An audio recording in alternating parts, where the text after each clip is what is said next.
Welcome to Hip Hop Movie Club, where three old heads put their old heads together to vibe on some of the most memorable or forgettable hip hop themed movies of all time.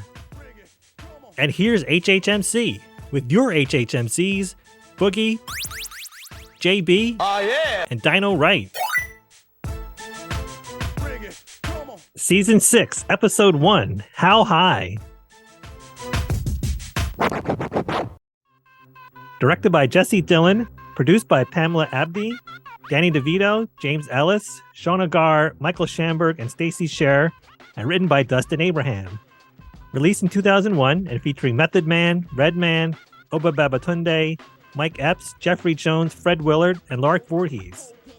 We'll answer the question, will the Ivy League academic career of Silas and Jamal be lit, or will the experience all go up in smoke? How High is an off-the-wall comedy starring rap megastars Redman and Method Man as Jamal and Silas, two guys from Staten Island who smoke some magical weed and are visited by the ghost of their friend Ivory, who assists them with the college entrance exams. Admitted to Harvard, wild hijinks will ensue, all fueled by their love for the ganja. Well, that sounds like an interesting take.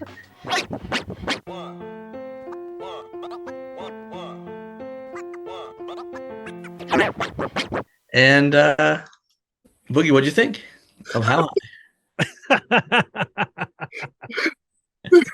Man, this movie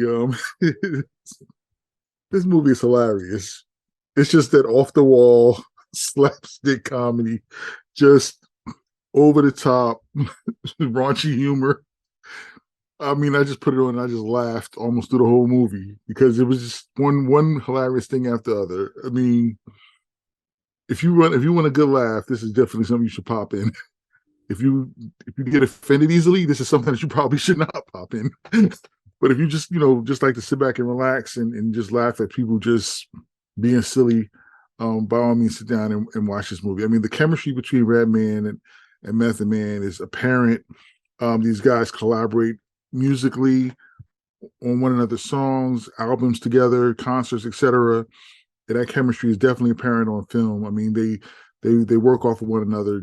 It just the complimentary is just it's fun to watch. Supporting cast all chipped in to make this movie as funny as it was. Like I said, I laughed from the beginning to the end. It was just one hilarious thing after other. I mean, that's pretty much all I can sum it up with. Just pure hilariousness. Yeah, Method Man and Redman, they're just cool cats. These are guys you want to hang out with. And there are a lot of these silly elements, a lot of parody things in there, Easter eggs, so to speak. Even the college entrance exam, they call them the THC tests, which stands for testing for higher credentials. There's this ridiculous food ad called Pork Chop So Chunky. They do a parody of The Girls Gone Wild, and that used to be this almost like viral before the internet was even big. It's like kind of viral video DVD series you could order where shady characters would just film promiscuous girls out at college campuses and their antics, and they would sell the DVDs, and you would see those commercials all the time. And they did something called Smart Girls Gone Bad because they were at Harvard. And they even parodied Fubu brand with Bufu. There's some funny stuff in here. Done it right. Any initial impressions? Yeah, I know it wasn't the cinematic triumph that we've seen in other movies, but I was entertained. There was some airplane-esque type visual gags and things, and I actually wish they had done more of them, but there was some good things, some funny things as well, like the assistant pimp whole like part of this discussion that baby powder and baby wipe have. That you're an assistant pimp, your family was all assistant pimps. Made me laugh a lot. But I was entertained, but I thought they probably could have gotten more silly. Like I felt like it got sillier at the end. It's almost like the edibles kicked in, or the weed really started to kick in at the end. It just started going crazy at the party. So yeah, I love Redman and Method Man too, but I play a lot of Redman CDs, and he can do whatever he wants on film. It's fine with me. Yeah, and, Boogie, you mentioned the supporting cast too. The late Fred Willard always cracks me up. Yes. He played the chancellor of Harvard, Such a and treasure. That's so great. yeah, he was. I love him in Anchorman. How he's just like that dry, straight man, but hilarious. When he So like good. tells Will Ferrell like lower your voice, Ron. Just like these little things. And he's in like the American Pie, at least American Wedding and stuff like that. He had the funny line when he was like recruiting the boys, for school because they got the great exam tests with the help of the late Ivory, the ghost of Ivory. And they're like, yeah, we'll do it in so many words. I'm trying not to curse here, but he's like, is that good? And he goes, oh, okay, I'll fox with you. Because I had the subtitles on too, because I don't miss anything. He's like, oh, that's good. Yeah, I'll fox with you too. He's such a legend. He's great. Oh, Fred Willard's so good. Oh man. Some of the other supporting characters are great too. Like, shout out to Lark Voorhees. Yes. I don't know. They got Lisa Turtle in here. They got Hector Elizondo to play something in this. Like, he's like a serious actor. Yeah. That's fantastic. I guess if you're Jesse Dillon, you could make these kinds of things happen, which was his directorial debut. Yeah, watching Hector Elizondo as the coach was hilarious. Yeah, and you just watched him just slowly just transition to the next. He's rocking the bufu as well. yeah. Because you get the preppy Bart from the crew, the rowing crew, and he thinks coach loves him and everything, and the coach secretly hates him, can't stand him because his parents drive him nuts, and so he's on the side of Silas. And Hector Elizondo, you know him from Pretty Woman, Princess Diaries, Runaway Bride, and all those roles. Yeah. And it was funny to see him in this movie. Yeah, yeah. And there was even a spoof on Kevin Costner movies in the beginning. Yes. Ivory's girlfriend, or the girl that he was trying to have as girlfriend, liked Kevin Costner movies, and so he rented like Field of Dreams, and she just totally dissed him. He ends up smoking weed and watching it, and he's like hallucinating Silas like in the cornfield and stuff. And I think that's when tragedy occurred, where he his dreads lit on fire. He falls out the window and gets burnt, and then hit by the truck. Yeah. Yeah, it was wild. And Jamal's mother was played by Anna Maria Horsford, who we all know and love from Friday. She's played Ice Cube's mother, and she played Redman's mother. Wow, how about that? Yeah. Stars of the hip hop. He's responsible for a lot of great hip hop. Mhm. I thought it was funny that the dean's name was Dean Cain, because Dean Cain, who played Superman and Princeton grad, was played. He was the ultra conservative black man in the film, and he was berated by Redman and Method Man's character in that. I thought that was funny, actually. They were just spewing these insults at him. He started sweating profusely. Get him. Yeah. Oh man. Yeah, they had the whole class cracking up. Oh man. That whole scene right there was like a throwback to my youth, man. I was like, oh my God, that's just how we used to be. It was just like one after the other, after the other, after the other, after the other. If you couldn't hang, you would catch it. Oh, and then the pork chops are chunky. The ad was with Garrett Morris, the Saturday Night Live legend. He was in that ad. Oh man, that's funny. And then they end up destroying Dean Cain's office with the birds that they I don't know if they're feeding Alka-Seltzer or whatever, but they're defecating and exploding all the same, and destroying his office that he comes back to. Surprisingly, yeah, it's crazy. It's like there's some scenes in here that if you can't take some humor, like that whole scene when they went into the Black History class, and this the professor was he was trying a little too hard, but The white professor teaching the Black history, and he was trying way too hard. Yeah, That was Spalding Gray, right? That scene, yes. Professor Jackson. I was laughing so hard. I was like, "Oh my god, look at this guy! He's just going on." They get up to walk out of the class, and he's telling they want to leave the class because it's just like, yeah, this is nonsense.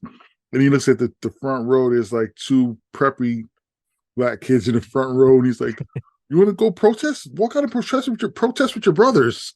And they're just like, "What? What?" And there was a funny scene too with the very conservative dean showing the effects of the hash brownies that the boys made, and he just starts blurting out whatever's on his mind, and he starts dancing like a madman as well. I was very entertained by that. That was funny. That was funny. Funk music, yeah. There's some funny lines too. When Jamal first meets Silas, they're meeting at the testing center, and they're both scrambling in their cars because I think it was Jamal's like, "Man, got blunt," and then Silas like, "Got weed," because they were blowing away, and that's how they met each other. And then I think it was Silas, played by Redman, was like, "Study high, test high, get high scores."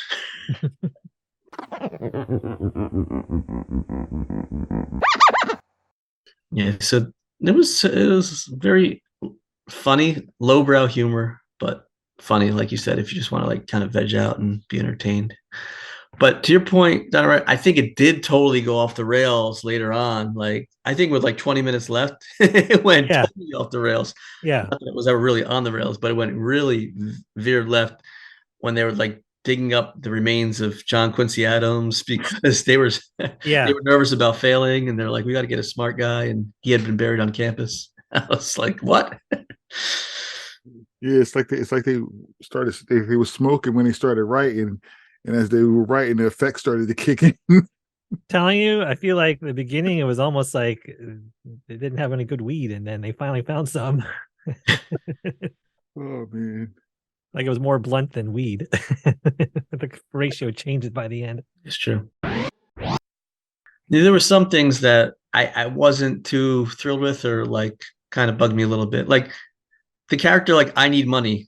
He was the mute character. I'm like, was there really a need for like a mute character? Like I didn't catch the real humor in that. And at the end, he does speak. I guess because that truth serum, so to speak, where the weed was just emanating throughout the room, and he starts speaking. But like, I didn't really get the humor in that too much. Yeah, that didn't work for me either. But yeah, lots of things didn't work. Yeah. Some of the antics that he pulled off were funny, like him stealing Gerald's bike and letting it roll down the hill and get smashed up. I was like, okay, that was kind of funny. But yeah, that was some funny. of that stuff was like, and Gerald just completely broke down as his bike was getting destroyed. It ran over and backed over, and then finally the pieces were picked up and stolen by some guys. That was funny.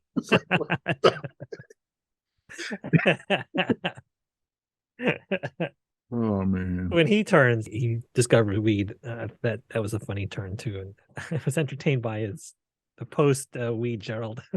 Yeah, Gerald was crazy. That was a volunteer cop kid, right? Yeah. the Mrs. Lovejoy. Gerald got some of that ivory and didn't want to let go. Yeah. The back to your point, JP, about things didn't like. Again, this is more than 20 years ago now, and we are more enlightened now. But back then, we weren't quite as enlightened about some of these mild racist or mild misogynistic things that are in the movie. This isn't an exception, but right. It doesn't hold up. It didn't age well. Some of the things didn't age well. Yeah. Some of the jokes were like too low, bro, like low hanging fruit. Like the Asian guy, Tuan, Right. It's like, Exactly. and they were calling him like Run MSG or like Puff Rice Daddy and stuff like that. And it's like, all right, and then he's speaking with like a heavy accent, and it's like, all right, it's the Asian stereotypes. And Exactly. there was also, I thought it's funny, the three of us, we were in a fraternity in college, and there was like the constant fraternity stereotypes negative for Jeffrey, where he kept pledging and doing the ridiculous things. And it's like, our fraternity was not like that at all. We were anti-pledge and everything like that. But I think that was overdone a little bit as well. Yeah. And back to the point that we made earlier about the satire of the girls going bad with the smart girls going bad. There was a little bit of cringiness with that as well, because even with the girls going wild videos, that was mostly it was consensual. Like that smart girls going bad was, they weren't aware that they were being filmed, and then now they're selling that on campus, and I was just like, ooh. I mean, I laughed, but then I was like, ooh, they didn't realize they were getting filmed, so that's a little, Yeah, they didn't realize it. Now those girls, and then they show up later in the film toward the very end, and they were liars. They were like, "Hey, we're virgins. We never did this. We never did this." It's kind of like, it's that ditzy, smart-looking but provocative, promiscuous girl stereotype as well. It's gonna get us on the stereotype, but yeah, and I get your point there. If they didn't know they're being filmed, that's really cringeworthy. And Mike Epps was funny as Baby Powder. Yeah. And Tracy Morgan's in this, uncredited. Yeah. Funny to think he didn't rate a credit in this movie. There was a time where he was at that level. So I didn't really think Silas was it. Yeah, I didn't really think he so much created a truth serum for his botany project as it was just like a wild batch of weed that affected everybody at the party. But he did pass his botany test. The botany professor was cool. I feel like I recognized him from somewhere else. I couldn't quite place him. Yeah. Same here. I kept looking at him like, where do I know him from? Did you look up his Yeah, and I still can't quite. Tracy Walter, his name? Yeah, Tracy Walter. So he was in the Tim Burton's first Batman film. One of the goons. Yes. But he was the Joker's henchman. The lead henchman. Yeah. But I wasn't sure if that was the one. He's been in like 1,000 things, so maybe I've seen him in more things. But very active. He was in a couple of Star Trek Next Generation episodes. He was in Silence of the Lambs. He's been everywhere. A couple of episodes of Alf. That's probably where I saw him. I remember that. That's probably it. I love Alf. Oh man. We should mention Jesse Dillon, the son of Bob Dylan, also directed Kicking and Screaming. I think that's also in his credits, and he did a ton of music videos and quite a range of them, all the way from Lenny Kravitz to Third Base, Pop Goes the Weasel, to Tom Waits' God's Away on Business. Great Tom Waits songs. Nice. One of the other professors worth mentioning is Amber Smith. She's a knockout, and she's been in a lot of things like LA Confidential and American Beauty. Was it Silas that fantasized about her, and he ends up sitting on the table. Yeah.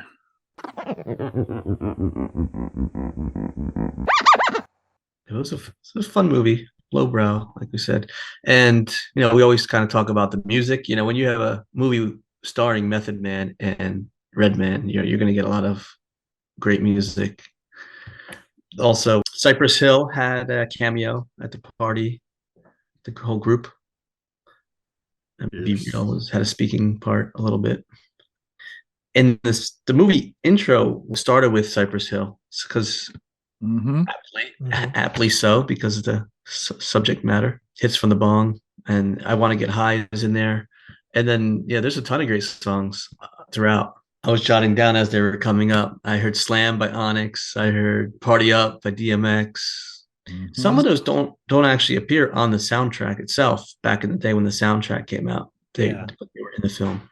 Payback by James Brown, Bombs Over Baghdad. Bombs Over Baghdad. That was a great scene. That was perfectly selected for that. Yes. See, I actually had that in my notes exactly. I was like, oh, wow, this is perfect.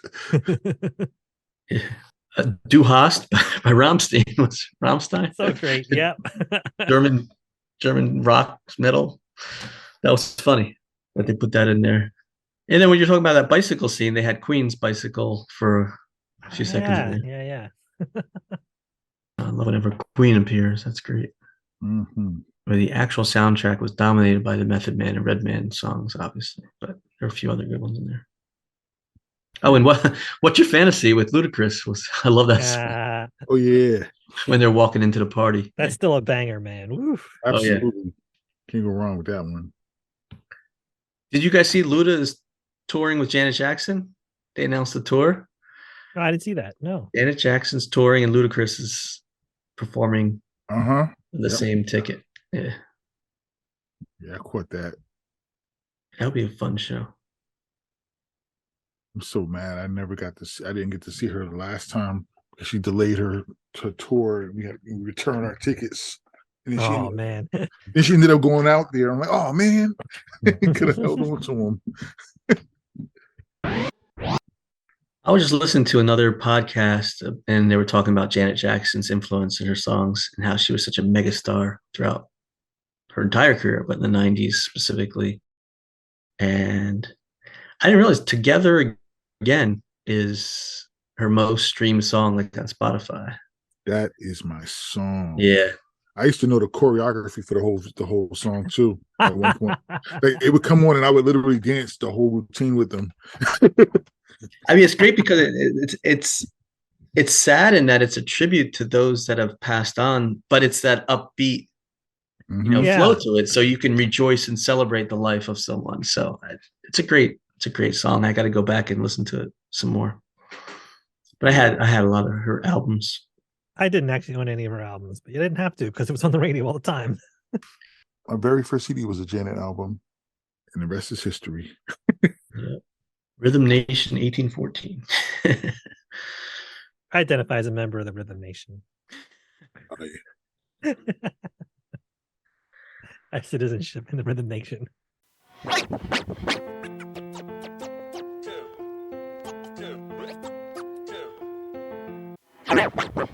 Could they make this movie today? I guess so. It's a Buddy Weed film. Yeah, there's no end to having a stoner film.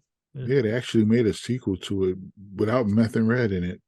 Yeah, I think one of those young rappers was in it.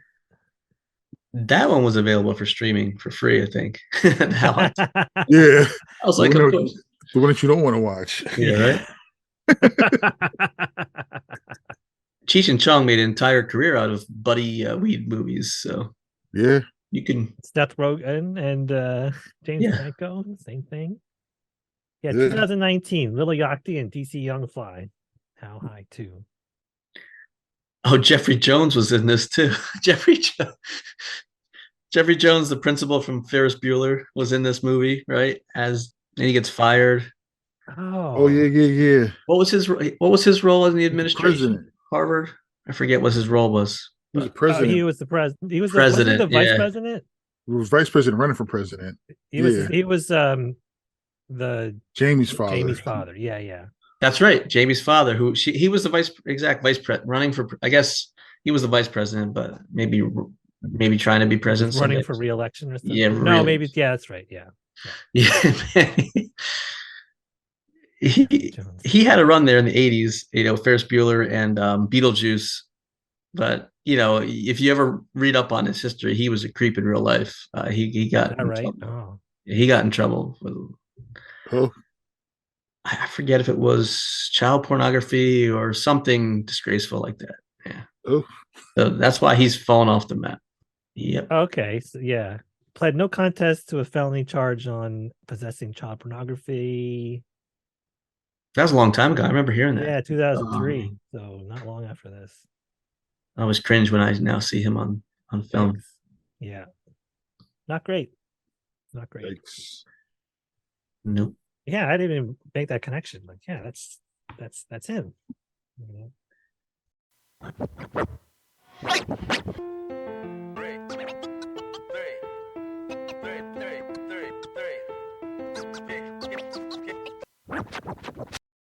All right, so you want to go around and give our ratings? So Boogie, bring that funky flick back. Bring that funky flick back. Or leave it in the vault. Ugh. He hesitates. The wind up. Yes, this is a real pause, not an edited pause. Yeah. So I love Meth and Red, but I'm gonna probably leave this one in the vault. All right. I laughed about it, but I can't see myself watching this over and over again. Like I saw it like a while ago, parts of it a while ago, and like I was in a much different headspace the last time I watched it. And like I said, it's funny, but it's just like, all right, I watched it, I laughed. Okay, next. Yeah. Done all right? I'm also conflicted about this movie. And like I said, I thought it could be even sillier. I thought, especially in the beginning, it was not quite as over the top as you think it would be. And so, yeah, I'm probably going to leave this in the vault too. Yeah, and I'm on the fence on this one as well. And I guess I'm going to also say leave it in the vault. Because while it does have its humorous parts, some of it didn't age well. And I think it really kind of went wildly off the rails towards the end, and it kind of turned me off. So I'm thinking, when I'm thinking about the ratings, it's like, would I recommend it to someone saying, you have to see this? This is a really good movie. You got to see it. And I wouldn't say it in this case. Catch the little clips maybe on YouTube or something like that. But yeah, I don't think you have to invest in the hour and a half or so. Right. Yeah. There's some worthy moments, but not enough of them are in this movie. Right. As much as I love Redman, I think just watching Redman videos, they're hilarious. Like Red grew up like 5 minutes down the hill from me. I maintain that I'll be that as the funniest video, funniest hip-hop video I've ever seen. It is a hilarious video. It makes me laugh still. Can we put that one in the show notes? When I get laugh, watch this video. Oh my goodness. Method Man had a TV career also, right? What show was he was on a show for quite a while? I forget what it was, but it was like a syndicated sitcom or something for a little bit. So if you want to see his, he was in The Deuce. I never saw that. Yeah, I can't remember, but I remember seeing him in a regular show. I was like, oh, Method Man's he was on Fox or something. Yeah. He was on The Wire. 13 episodes. He was in a bunch of stuff. They had a show. He and Redman had a show in 2004. He was in Soul Plane too. Yeah, he was the pilot. Jimmy Fox show he was on. Awesome. He was in Oz. He's in a lot of stuff. Yeah. He's in more stuff than I realize. Like most people probably know him now. He's in that Power Book 2. Oh yeah. Ghost. Those shows have a huge following, so yeah, a lot of people probably recognize him. Right. I don't know him as the lyrical genius that we may know him as, but they know him as the actor from those shows. He plays Ben Urich in the podcast Marvels. How about that? Method and Red show was canceled abruptly. Canceled the show with 4 of the 13 episodes remaining unaired because there was heated meetings with Method Man and Redman. They weren't pleased with the show and they publicly criticized Fox. They didn't like that it had a laugh track, and they didn't think that Fox did a great job editing the show. Well, good for them. Yeah. Artistic integrity.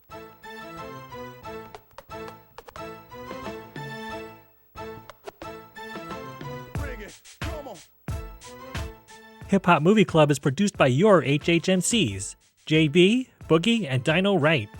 Theme music by Boogie. Check us out on TikTok and Instagram at Hip Hop Movie Club.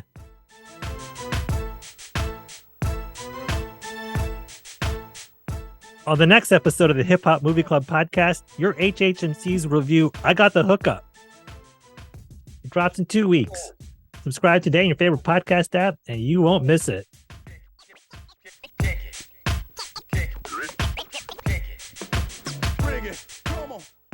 Shout out to you listeners. Thanks for tuning in. And remember, don't hate, reciprocate. Reciprocate.